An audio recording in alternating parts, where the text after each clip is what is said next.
aparato urinario? Aparato urinario comprende algunos grandes temas como riñón. Es un órgano importantísimo, vital en nuestra economía. Bien, también compete hablar de parte de la vía urinaria que está fuera del riñón, como los uréteres, la vejiga, la uretra.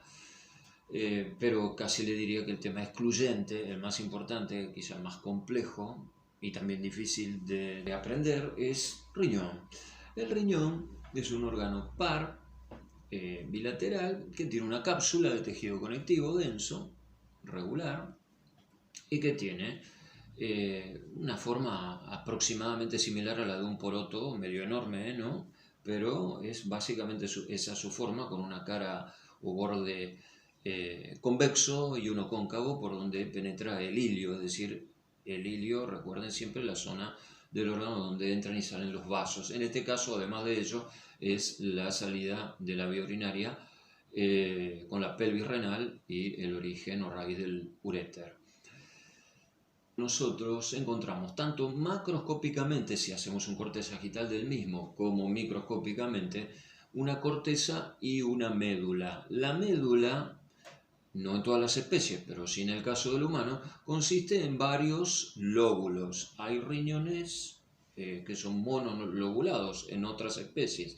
En nosotros no, hay más de un lóbulo. Esos lóbulos tienen forma piramidal y tienen el nombre o llevan el nombre de un investigador italiano que fue Malpighi. Entonces se habla de pirámides de Malpighi. Nosotros encontramos que en este órgano hay claramente una corteza externa, superficial, le diría subcapsular, y una médula que luego se continúa con el hilio. Bueno, esa médula está dividida, parcelada en lóbulos.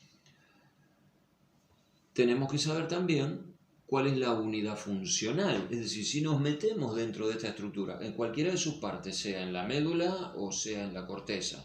También podemos ir aclarando que la médula la podemos subdividir en medular interna y medular externa, la que está más en relación o contacto con la corteza, y que esa medular externa envía unos rayos medulares hacia la corteza. Entonces va a quedar corteza entre los rayos medulares que recibe el nombre de laberinto cortical. Del mismo modo, si le digo que hay pirámides medulares, que hay lóbulos, bueno, entre los lóbulos hay tejido conectivo cortical entre ellos, se llaman columnas de Bertin. Bueno, a como de lugar, ¿qué encuentro en todas estas estructuras? Bueno, la unidad funcional del riñón. La unidad funcional del riñón es el túbulo urinífero. El túbulo urinífero está constituido por dos partes. Una excretora, que es la nefrona, un nefrón. Y otra parte colectora, que es todas las generaciones de tubos colectores intrarrenales. Así que yo en realidad digo que el riñón es un órgano excretor, pero es excretor y colector. ¿Por qué? Porque tiene la parte la nefrona, que forma parte del túbulo urinífero y que es la vía excretora, la que forma la orina, y luego le sigue una vía colectora aún intrarrenal. Luego nosotros hablamos de vía urinaria. Bueno, no nos referimos habitualmente a la vía intrarrenal, sino que estamos hablando de pelvis renal en adelante, o sea, uréteres, vejiga, uretra. No nos vamos a complicar, o hablamos de riñón o hablamos de vía. Y cuando hablamos de vía, hablaremos de uréteres, vejiga y uretra. Ahora, en riñón, vuelvo, tubo o túbulo urinífero con su parte excretora, la nefrona, y su parte colectora, los tubos colectores. Bueno, ¿y la nefrona cómo está constituida? La nefrona está constituida en primer lugar por el corpúsculo renal, que a veces lo asimilamos mal, pero lo asimilamos a glomérulo, es decir, glomérulo, corpúsculo renal, bueno, como quiera, pero no es lo correcto. ¿Por qué?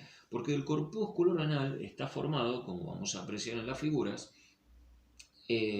por un glomérulo u ovillo vascular que tiene una entrada con una arteria aferente y una salida también con una arteria eferente en este caso. Así que tenemos un territorio capilar, un glomérulo, un ovillo de capilares fenestrados, y al ingreso del territorio capilar tengo una arteria y a la salida también tengo otra arteria. Esto debe hacerlos reflexionar sobre lo siguiente. yo voy a tener prácticamente la misma presión a la salida del circuito capilar como a la entrada. Es muy fácil alcanzar lo que se llama presión de filtración, y sobre todo si tengo los capilares fenestrados. Esto es más o menos como si yo conecto una manguera a una canilla y del otro lado, bueno, pues nada, no hay nada, absolutamente nada. Le hago muchos agujeros a la manguera y abro la canilla y dejo que corra el agua. Hay más presión a la entrada, donde está abierta la canilla, que a la salida, porque la he dejado libre. Por más que haya múltiples agujeros, por más que esté fenestrada la manguera, no va a filtrar, porque no se alcanza presión de filtración, hasta que algún buen cristiano pise la manguera o apriete el extremo. Entonces, cuando haya prácticamente la misma presión, no es necesario que sea exactamente igual, pero cuando aumente la presión de salida y se acerque a la presión de entrada del sistema, se alcanza lo que se llama presión de filtración y usted comienza a ver que salen múltiples chorritos por fuera de las partes laterales de la manguera. Filtra por esas fenestraciones. Bueno, aquí pasa algo así, bueno, no completamente igual, pero bastante similar. Vayan teniéndolo en cuenta para hacerse la idea de lo que ocurre. Tengo una arteria aferente, un glomérulo capilar, una arteria eferente. ¿Y el glomérulo capilar cómo es? Fenestrado. ¿Y nada más? No, sí, bastante más. Hay unas células en el interior, entre el ovillo de capilares, que se llaman células mesangiales. Producen una sustancia intercelular que felizmente le ha puesto el nombre de mesangio, como para no complicarnos la vida, y sufre un engrosamiento en torno a cada asa capilar y forma lo que se llama membrana basal. La membrana basal glomerular no es más que una extensión de esto, de esta sustancia intercelular que es el mesangio. La forman finalmente las células mesangiales. Bien, tengo capilares fenestrados y tengo una membrana basal. Ahora, este ovillo capilar está introducido en una cápsula que se llama cápsula de Bowman. La cápsula de Bowman es el final en fondo de saco ciego de un largo tubo. Un largo tubo termina, que ahora vamos a ver lo que constituye, es el inicio de la nefrona. Un tubo que finaliza en fondo de saco ciego. Uno puede entender lisa y llanamente cómo viene lo que le estoy diciendo, o puede entenderlo intuitivamente o creer que lo está entendiendo y no lo está entendiendo. Por las dudas se lo aclaro. Un tubo, si yo miro por el interior del tubo, tiene una luz. Así que, ¿cuál es su fondo? Y no hay fondo. Si yo mando un líquido por un lado, sale por el otro extremo, sale por el fondo. El fondo, ¿por qué se dice entonces que no es ciego? Porque se ve una luz. Ahora, si yo, en vez de tener un caño de ese modo, tuviese algo similar a un tubo de ensayo, tiene un fondo. Ese fondo, yo si hago un corte transversal por allí, tiene el fondo de vidrio, no tiene luz allí. Entonces es un tubo en forma de fondo de saco ciego. ¿Por qué? Porque, bueno, pues tiene fondo, decimos. Entonces yo mando un líquido y no va a salir por el otro extremo, porque termina en fondo de saco ciego. Así está explicado casi para tonto. Bueno, termina en fondo de saco ciego. Como un tubo de ensayo, mire, le propongo otra imagen para que lo entendamos. Figúrense que ese tubo, que es el inicio de lo que va a ser la nefrona, es algo así como los globos esos largos, enormes, muy altos, que venden en los parques de diversiones para los pequeñines. Bueno, ahora, en ese extremo, en fondo de saco ciego, supongan ustedes que introducen su puño, el glomérulo. Entonces, una parte del globo entra en íntimo contacto con su puño. Una parte de esa cápsula de Bowman, así se llama, entra en íntimo contacto con el glomérulo. Y una parte del globo se refleja, dejando un espacio por medio. Se refleja sobre ella, de modo que voy a tener una parte del globo en íntimo contacto, hoja visceral de la cápsula de Bowman, y una que se refleja, espacio por medio, hoja parietal de la cápsula de Bowman. Y entre los dos, un espacio. En el riñón se llama espacio urinífero. ¿Y por qué? Porque hacia ahí se vierte un ultrafiltrado del plasma, que es la orina. ¿Cómo es esto? Y bueno, yo tengo esa cápsula de Bowman que se llama, que tiene una visceral y una parietal. La parietal tiene células planas, es un epitelio simple plano, pero la visceral es muy interesante, tiene unas células que se llaman podocitos, que además de el núcleo, el pericarium, el citoplasma en torno al núcleo, tienen múltiples prolongaciones que se llaman pedicelos. Si yo tuviese que darle una analogía, le diría que es parecido, de algún modo, a un cien pies, o algo por el estilo. Los podocitos tienen entonces, estas células, múltiples prolongaciones que se llaman pedicelos, como múltiples pequeñas patitas. Y van imbrincándose unas con otras, las de un podocito y la del vecino. Entre los pedicelos de los podocitos, entre esas patitas de los podocitos, hay ranuras o espacios interpedicelares. Bueno, con esto tengo todos los actores de lo que se llama barrera de filtración renal o barrera hemorrenal.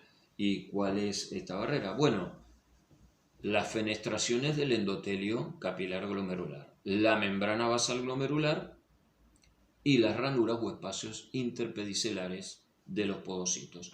Esa es la barrera. Oiga, y si usted iba por el plasma y atravesó toda esa barrera, ¿dónde se cae? Al espacio urinífero. Y entonces ya no soy plasma, soy orina en formación. Y si la sangre circula permanentemente, que así lo hace, entonces la orina se forma permanentemente, desde luego. Así es. ¿Y por qué no orino permanentemente? Bueno, porque a Dios gracias tenemos una vía urinaria que comprende una estructura como la vejiga, que puede almacenar la orina y que además tiene cierto sistema esfinteriano que nos permite orinar cuando nosotros lo deseamos en condiciones normales. Por eso no andamos emitiendo orina por la calle continuamente, pero formarse forma continuamente. Así que un ultrafiltrado del plasma. Ah, sí, un ultrafiltrado del plasma. Entonces, ¿qué va a tener? Líquido, sí, tiene cantidades de agua y tiene también electrolitos, solutos, sales minerales, etc. Cuando nosotros hablamos de la función renal, es capital esto de saberse la estructura del corpúsculo renal. No tiene más secreto el corpúsculo, no, nada más que esto. Pero cuando hablamos de ello, tienen que tener en cuenta que le diría que la función prioritaria que siempre marcamos es formar la orina. ¿Y es una función del riñón? Es una función. Y tengan en cuenta que esto tiene múltiples consecuencias, como ser que se reabsorba calcio, fósforo, que se reabsorba la glucosa hasta un determinado punto, porque tiene un transporte máximo determinado por proteínas integrales de membrana, ya que es un transporte facilitado, ¿no? Una difusión facilitada. Quiere decir que si se superan esos valores, bueno, empieza a escaparse ya glucosa por la orina, como pasa en el caso de la gente que tiene diabetes. Bueno, para formar la orina hay que secretar cosas, reabsorber otros componentes, en fin. La orina, habrán notado, no es siempre igual. A veces tiene un aspecto, un color, un olor y a veces otro. ¿De qué depende? De las necesidades del organismo. No es igual la orina. Si uno ha bebido 6 cervezas y no comió nada, sale como el agua, transparente. Y si uno se ha comido medio lechón y no tomó más que un pequeño cafecito, entonces ahí sale oscura, por decir. Tenemos que seguir adelante, no es solo el corpúsculo renal, pero el corpúsculo renal tiene una particularidad, es una estructura típica, característica de la corteza del riñón. Entonces, yo veo un corpúsculo renal, corteza renal, qué duda cabe, laberinto cortical concretamente. No me voy a encontrar en un rayo medular en la corteza, ¿por qué? Porque eso es médula externa. No. Los corpúsculos renales son característicos de la corteza renal, del laberinto cortical concretamente. ¿Y qué más voy a encontrar allí? Bueno, por la distribución que tiene el resto de la nefrona comienza con el corpúsculo renal, voy a encontrar algunas características particulares o algunas estructuras de características particulares. ¿Y cuáles? Bueno, ¿qué le sigue al corpúsculo renal? Le sigue un tubo que se llama proximal. Tiene una parte recta que es ínfima y la mayor parte es contorneada, espiralada, Entonces se llama tubo contorneado proximal. El tubo contorneado proximal tiene una característica muy particular, que es que su epitelio, si bien puede oscilar entre cilíndrico simple o cúbico simple según el momento funcional, tiene múltiples microvellosidades apicales sus células. Tienen también interdigitaciones basales, laterales, las interdigitaciones y repliegues basales, es decir, la membrana está muy replegada. Tiene gran cantidad de mitocondrias, es decir, unas células destinadas al transporte hidroelectrolítico, que de hecho es su más importante función. Ahora, con tantos repliegues de membrana, es difícil ver los límites entre las células y aún la luz tiene un aspecto sucio, vamos a decir, es decir, no claro, por la cantidad de microvellosidades. El tubo contorneado proximal se continúa con un tubo ya donde el epitelio cambia, se hace un epitelio simple, plano,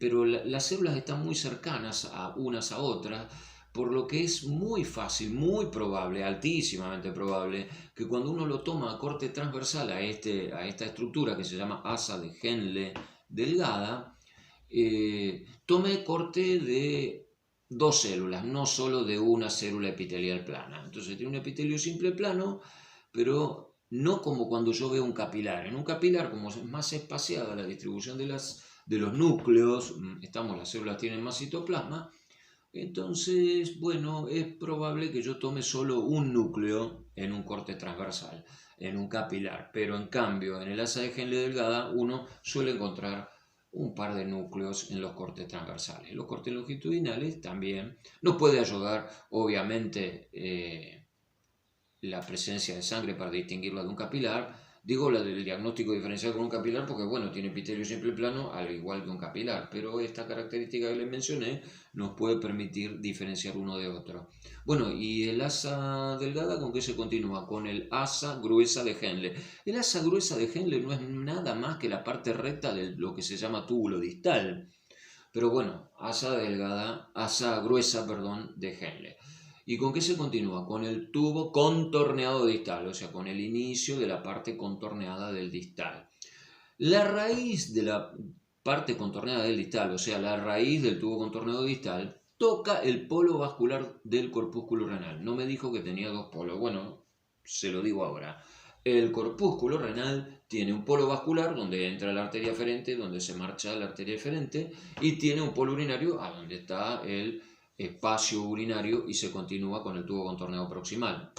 Bueno, toca el polo vascular y allí se especializa el tubo contorneado distal y forma una estructura que se llama mácula densa. Es para tenerla en cuenta, porque actúa como sensor de la orina que se está emitiendo. ¿Y el epitelio cómo es en el tubo contorneado distal? Igual que en la asa de Henle gruesa, sí, pero no lo dijo. Bueno, se lo digo. El epitelio es igual que en el proximal, sí. Y tiene microvellosidades, sí. Interdigitaciones laterales, sí. Oiga, igual que el otro. No, igual no. ¿Sabe por qué? Porque tiene muchas menos microvellosidades, menos interdigitaciones, menos repliegue, menos mitocondria. Entonces, ¿hace lo mismo? Sí, pero mucho menos. Entonces es más fácil que la célula se vea más clara, que los límites intercelulares sean más netos, que la luz se vea clara. Es completamente distinto y se reconoce con facilidad. Y se reconoce también la mácula densa, que es un espesamiento, las células se ponen más altas y oscuras, toman mejor la tinción. Bien, el tubo contorneado distal luego se vierte a un tubo colector.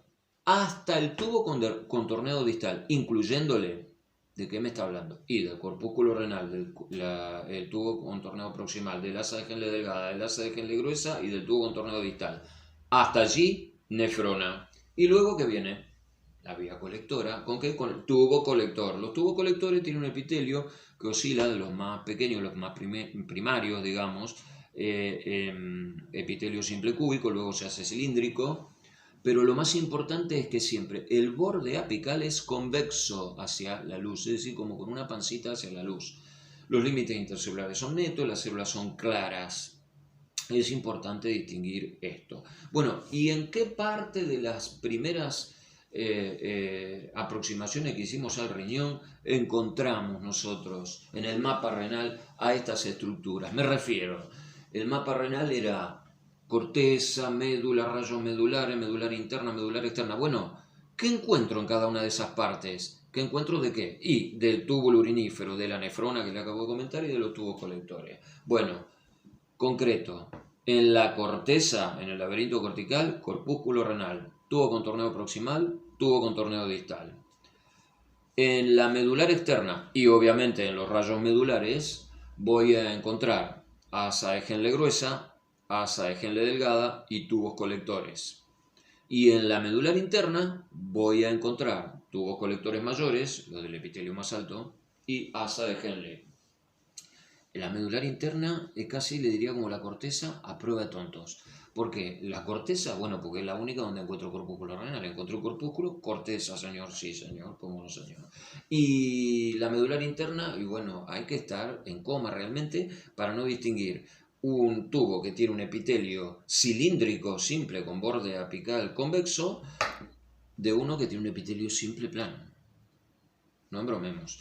Es muy sencillo de distinguir. Y la medular externa, bueno, tampoco es tan difícil, pero para que uno no se meta a buscarse problemas, es muy fácil de reconocer con esos dos extremos que le acabo de mencionar.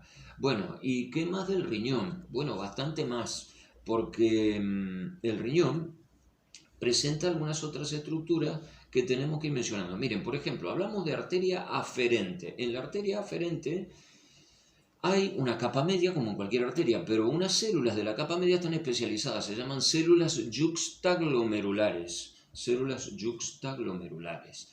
Y esas células yuxtaglomerulares sensan la presión de ingreso al glomérulo y además pueden secretar algunas hormonas. Así que el riñón tiene también función endocrina. ¿Por qué? Y porque puede producir, por ejemplo, renina, eritropoyetina, prostaglandinas. Me voy a centrar en las dos primeras porque tienen unos circuitos bastante fáciles de comprender, con mayor o con menor complejidad, pero fáciles de comprender. Por ejemplo, si la presión baja, las células yuxtaglomerulares liberan renina. Lo mismo si la mácula densa le informa que se está perdiendo mucho sodio y mucha agua. La renina, liberada por las células yuxtaglomerulares, transforma el angiotensinógeno, una proteína producida por el hígado, en angiotensina 1. La angiotensina 1 es convertida en angiotensina 2 por una enzima convertidora de angiotensina, ECA se abrevia. A algunos puede no gustarle, es preferible el nombre original que era peptidildipeptidasa por el nombre genérico, por la bioquímica de la misma. Bueno, la convierte en angiotensina 2. ¿Y la angiotensina 2 qué hace? Bueno, hace dos cosas. Por un lado, es vasoconstrictora, con lo cual aumenta la presión. Y por otro lado, estimula a la capa glomerular de la corteza de la glándula adrenal o suprarrenal a producir aldosterona. ¿Y la aldosterona qué hace? La aldosterona provoca en el nefrón distal, en el tubo contorneo distal, reabsorción de agua y sodio. Así que si la historia comenzó con que cayó la presión o con que yo perdía mucha agua y sodio, bueno, ahí estoy reabsorbiendo agua y sodio y aumentando la presión, regulando la presión. Es un mecanismo para regular la presión arterial. Un mecanismo importante. Si, por ejemplo, las células yuxtaglomerulares sensan que hay menor concentración de oxígeno en sangre, lo cual puede ser no solo porque me fui a la altura, sino que puede ser porque soy un fumador consuetudinario o porque tengo alguna otra enfermedad, y sensa que hay menos oxígeno, libera eritropoyetina. Y la eritropoyetina actúa sobre la médula ósea, estimulándole a producir más glóbulos rojos. Entonces, y más oxígeno no tengo, no, pero transporto mucho más eficientemente el oxígeno del que dispongo. Bien, entonces no solo hay una función de formar la orina y nada más, no, que es importantísimo, ténganlo en cuenta. Porque entre esas cosas yo reabsorbía lo que le mencionaba, calcio, fosfato, etc. Pero también regulo el pH a través de ello por la eliminación o no de mayor o menor cantidad de bicarbonato, por caso. Tenemos entonces que hay una función endocrina. En esa función endocrina intervino esto que han ido viendo sin darse cuenta y ahora lo vamos a remarcar lo que se llama aparato yuxtaglomerular. El aparato yuxtaglomerular del riñón. ¿Qué es el aparato yuxtaglomerular? ¿Dónde está? Bueno, el aparato yuxtaglomerular consiste en 1. Las células yuxtaglomerulares. ¿Dónde estaban? En la capa media de la arteria aferente. La mácula densa, especialización del tubo contornado distal. Las células mesangiales, hasta allí lo que se llama aparato yuxtaglomerular. En realidad, mesangiales extraglomerulares. En alguna vieja denominación se les llamaba células de Polkissen. Es un nombre de origen alemán que es cojinete del polo. Bueno, no importa. Células mesangiales extraglomerulares, mácula densa, células yuxtaglomerulares. Algunos autores incluyen a la arteria eferente. Bueno, a como dé lugar con esos 3 o 4 constituyentes del mismo, ese es el aparato yuxtaglomerular. Y la función es regulación de la presión arterial, función endocrina en cuanto, por ejemplo, a la secreción de renina, de eritropoyetina, etc. Bien, el riñón tiene también una circulación que debemos conocer. Penetra con la arteria renal emite unas arterias que se llaman interlobulares o interlobares, esas llegan hasta el límite entre la corteza y la médula y allí se comunican entre sí por unas arterias que se llaman arcuatas o arciformes. Las arcuatas o arciformes emiten unas ramas que se llaman arterias interlobulillares. ¿Por dónde están? Y en el medio entre 2 rayos medulares. Así que los lobulillos están entre 2 arterias interlobulillares y en el centro tienen un rayo medular. Y la arteria interlobulillar, ¿con qué se continúa? Bueno, emite una rama que se llama intralobulillar, que luego se continúa con la arteria aferente del glomérulo. Luego tienen el glomérulo y la arteria eferente. Y hasta ahí llegamos.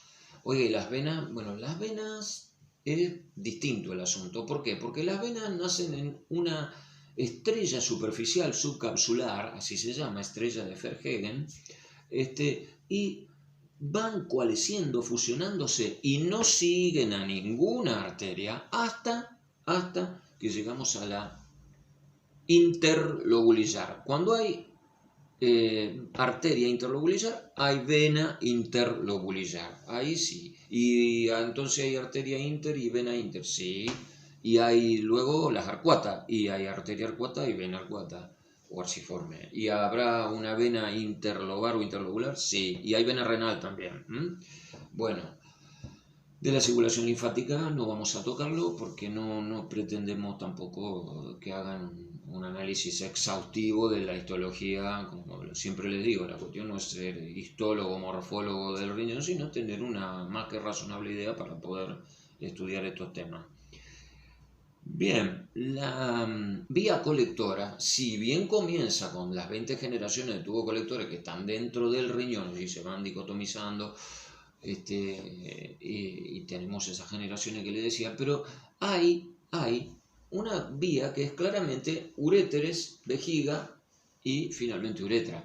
Bueno, no es muy complicado entenderlo. Los uréteres, por ejemplo, tienen una luz estrellada, una mucosa con epitelio de transición y luego conectivo laxo por debajo. Luego tienen una capa muscular, músculo liso. Algunos autores mencionan 3 hojas, otros mencionan 2. Últimamente apuntamos más a 3 hojas, pero bueno, el asunto es tener, o lo que se decía primitivamente, era una longitudinal interna y circular externa. Pero bueno, realmente lo que ocurre es que parece que hay una longitudinal externa más. En algunos cortes se ha notado y es válido considerarlo. Entonces tendríamos una circular media enmarcada entre 2 longitudinales. Por fuera tienen una adventicia. El uréter está muy ricamente inervado y la muscular lisa esa tiene células marcapasos, tiene movimientos peristálticos y reptan, estamos los uréteres, y favorecen el avance de la orina. La vejiga tiene también una mucosa con epitelio de transición. Debajo tiene conectivo laxo. Hay algunos nidos del mismo epitelio de transición que se llaman nido de Brun. Y luego tienen músculo liso. El músculo liso en los cortes histológicos aparece en todas direcciones y pertenece a lo que se llama músculo detrusor de la vejiga. Por fuera una serosa o una adventicia según la cara de la vejiga de la que estemos hablando. Tienen que tener en cuenta en la vejiga que hay dos esfínteres, un esfínter interno liso y un esfínter externo voluntario estriado esquelético. Este es el que hace que la micción sea un acto voluntario. Y luego tenemos el pequeño pero interesante capítulo de la uretra. La uretra es distinto cómo cambia el epitelio en el varón y en la mujer. ¿Por qué? Porque por razones de la embriología génito-urinaria, la uretra de la mujer es mucho más corta y recta. Es una uretra de no más de 5 centímetros a 7, exagerándole la nota.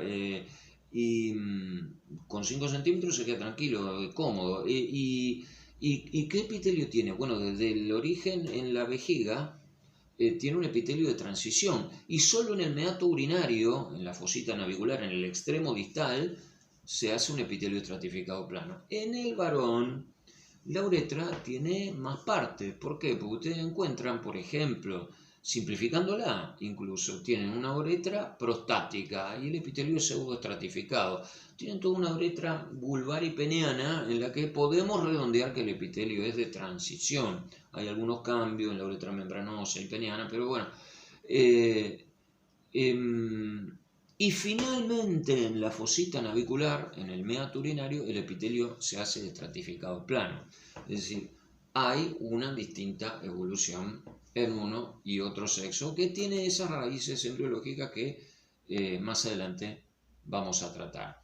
Bueno, hasta allí con aparato urinario, espero que les sea útil y como siempre está en la clase de consulta para asistirlos.